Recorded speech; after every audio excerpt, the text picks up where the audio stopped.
Capricorn, this is your May 2023 soul story. If you have a sun rising or your moon is in the sign, this is your reading for the month ahead. It's Romy here. Thank you for supporting the channel, taking the time to tune in. We're going to open up with the energy of the Four of Coins. This is definitely the month where you are reprioritizing where you're investing your energy. I think there's a clear need to make time for the things that will make you feel like you.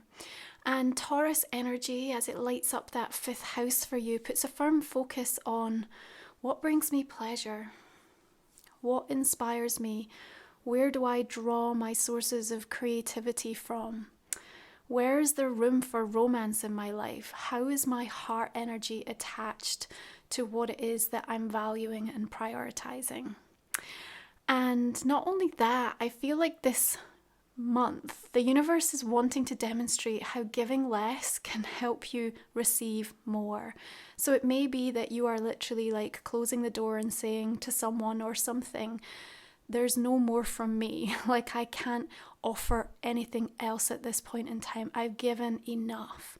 And I think that level of kind of empowerment is necessary to sort of draw a line, maybe reassert a boundary in certain regards. But ultimately, I don't really see you taking a stance like this because you're trying to kind of teach somebody a lesson or really being about them. It's actually much more directed from a place of just knowing that your well-being, like your mental, physical, emotional, spiritual health, is determined upon you just rebalancing things and creating space in your life for what matters. Now, this Venusian-ruled, earthy, cosmic conversation from Taurus will feel like a bit of an elixir to your soul. I think you're going to remember why you love something so much this month. And again, as we really think about the things that we value, Taurus helps us to put a focus on how we can accumulate and have more of it. And the King of Wands coming in here brings a fire and a renewed motivation and realization that actually something can be attained and accomplished perhaps much sooner than you had anticipated.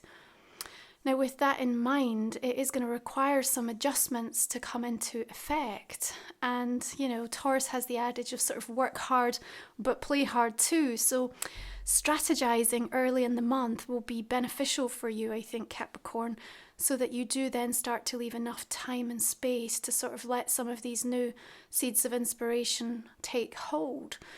Now, Pluto is going retrograde in Aquarius on the 1st of the month, and for the next few months, it's a revisitation of our relationship to our personal power, right? In Aquarius, there's like this new non-conventional approach to doing life on our terms. And so if you want to have a life that's more on your terms, what will that take? What needs to transform? What is evolving? What is changing?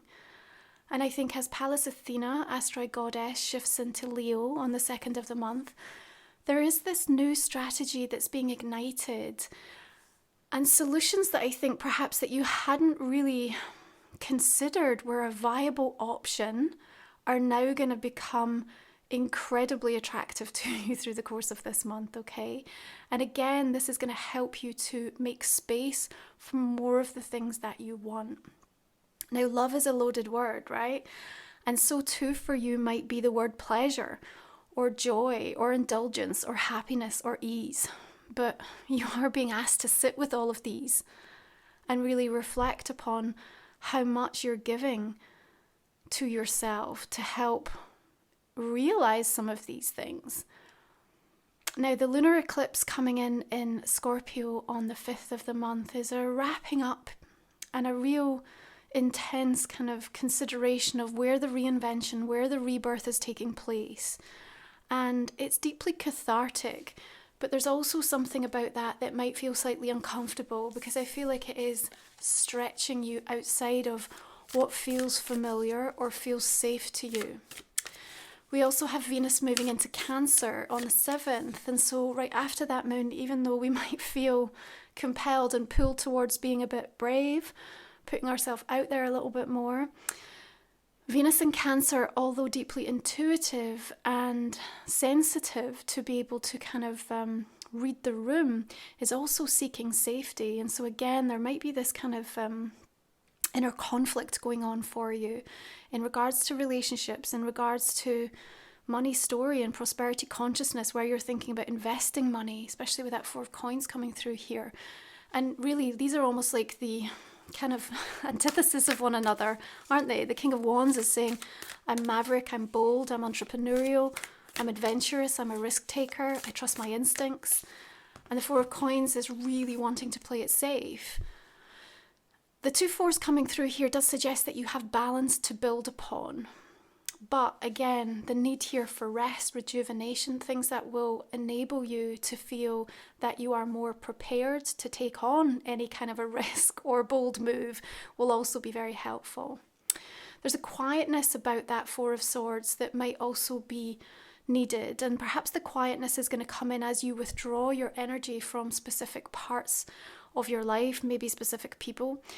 And again, just reevaluate, taking some time out to truly reevaluate, like what needs to stay, what needs to go, or how do I need to transform this setup? Because you're literally creating a new value proposition for yourself and your life this month. Yeah. Now, the other big news, of course, is Jupiter is going to be shifting signs into Taurus on the 16th of the month for the next year. Now, you will have a preview through this month in Taurus season. And of course, with that 5th house Capricorn, there's a lot of excitement bubbling away because any creative ventures, anything to do with romance, with progressing in the area of love in your life, connected into children, anything that's wanting to be birthed around you is having this lens cast upon it from Jupiter to expand and to really create new opportunities that feel fortuitous and divinely timed. Of course, we also need to remember the benevolence of Jupiter means that it will focus its gaze and expand anything that is in its way. And so therefore, if there are aspects to your life that are not necessarily serving you or working in this 5th house, that will also be highlighted and magnified. And that's where we might feel incredibly stuck. Now, fear not, because part of this preview is about kind of preparing you to say, listen, here's what's going to be changing over this remainder of 2023 and into 24. So in order to adhere to that soul path, that contract that you have in place to honour the growth and the desires that are now coming forth from within you, you're going to have to look and address those things that might be connected to love, relationships, desire, pleasure, creativity, children, and really surrender into something, accept something, and then look at the ways in which you now need to make a change or an adjustment. But you're fully supported this month to do that. So it doesn't feel that you're having to be out on a limb or that there's no support system in place. I think that you're going to be calling in the right types of wisdom and advice and even the right headspace, if I'm honest, to be able to kind of look at something and really kind of be at peace with it. Because even though the Hanged Man sometimes sort of holds us in a sort of state of suspense, I feel you're kind of willingly allowing that, again, this kind of pause moment. And it isn't delay. I don't want you to interpret it that way this month. Far better for you to really kind of welcome this in as a opportunity to kind of really take stock of something, and the earth energy being very harmonious for you to do that in a way that's very conducive for your well-being. The new moon in Taurus will come on the 19th of this month, 25 degrees, one of the most beautiful moons for manifesting this year. 9 of Wands suggests where we are almost looking to give up, where we feel, okay, there's nothing here to suggest, there is no evidence. I have tried, I have come at this 1,000 different ways. The persistence right now will pay off. The thing that Taurus teaches us so beautifully about manifesting is that we need to taste and touch and feel and hear and see and sense things, because that makes the experience fully immersive. And then our physical body feels it. And when our physical body feels it, then it's sending out that note to the universe to say this is done. So Taurus wants to get all in the body and do it in a really sensual, tactile, immersive way. And so as you think around that new moon, even where there may be things that you feel like giving up on, people you feel like giving up on, yourself even, the levels of exhaustion or tiredness, again, can be almost like, let's press pause on that. Let's take the rest and recharge. And then let's really think about what are the things that really light me up. And maybe on a most basic level, and actually as you come into Gemini season, 6th house is all about your daily routines, but on the most basic level, you start every day going, okay, what are my favorite things to taste, to touch, to hear? You know, what are the sounds? What are the smells? What are the things that just help me feel alive? And just almost orientating your energy that way every day in May, especially through Taurus season, I think is going to really kind of set you up to harness that energy and infuse it into everything that you want and be more deliberate and intentional and focused, but also very flexible and adaptable to the ways in which things can show up in your best and highest good, which is certainly the case during eclipse season, right?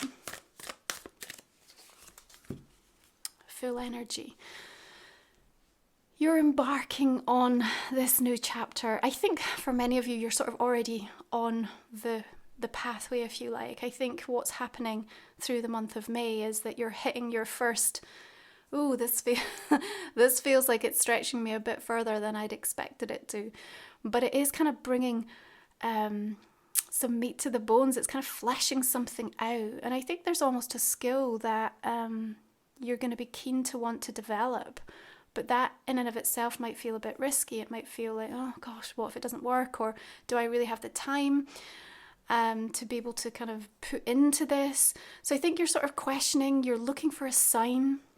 I think you're going to be asking for a clear sign as to whether this is the right thing for you to do.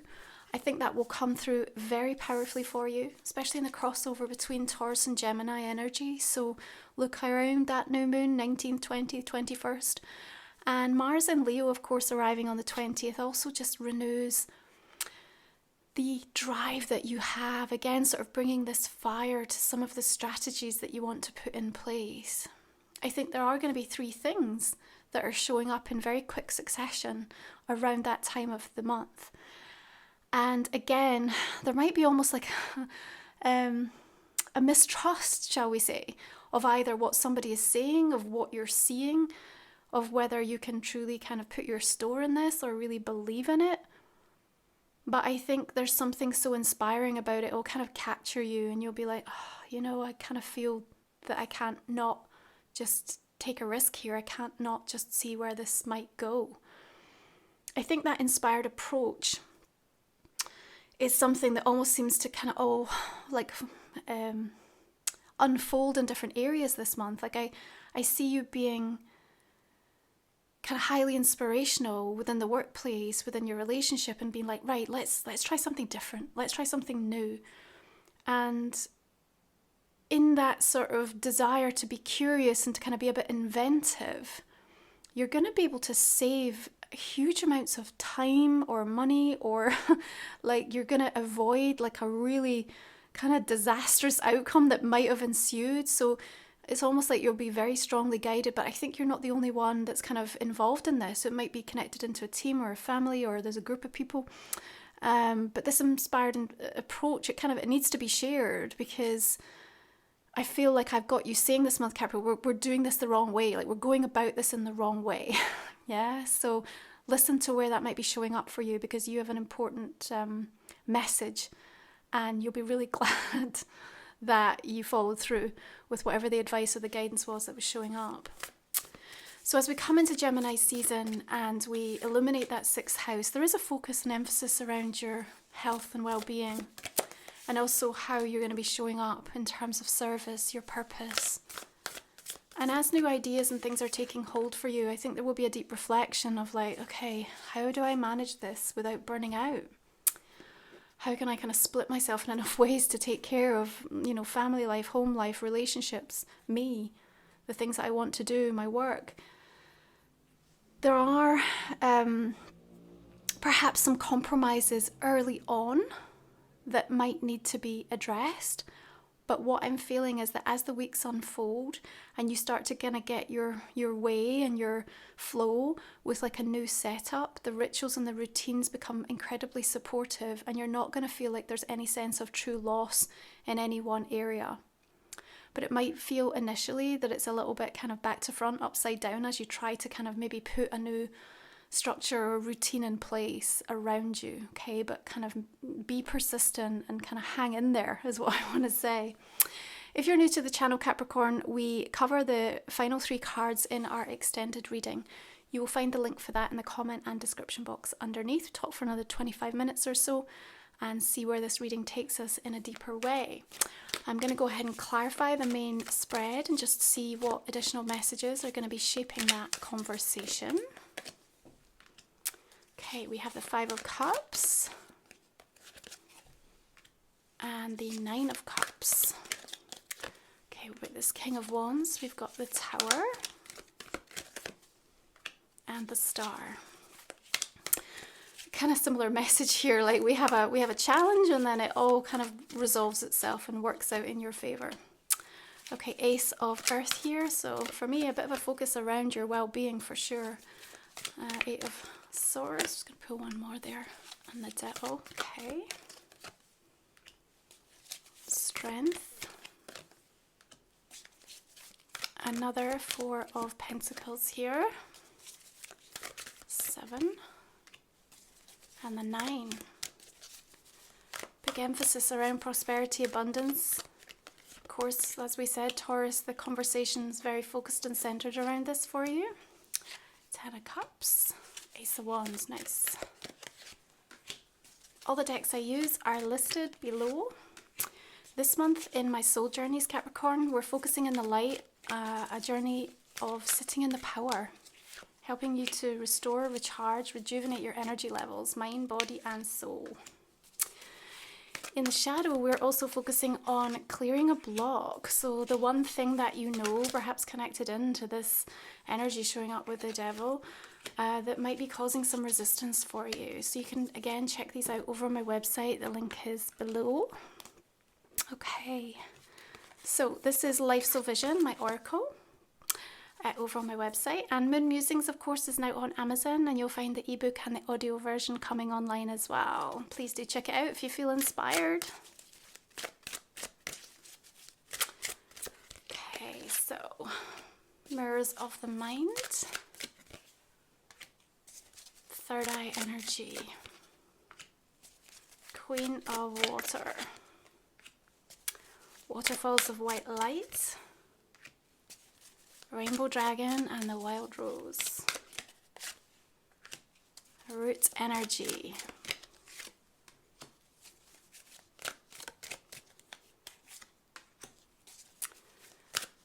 okay, and then finally let's look at the Enchanted Map Oracle.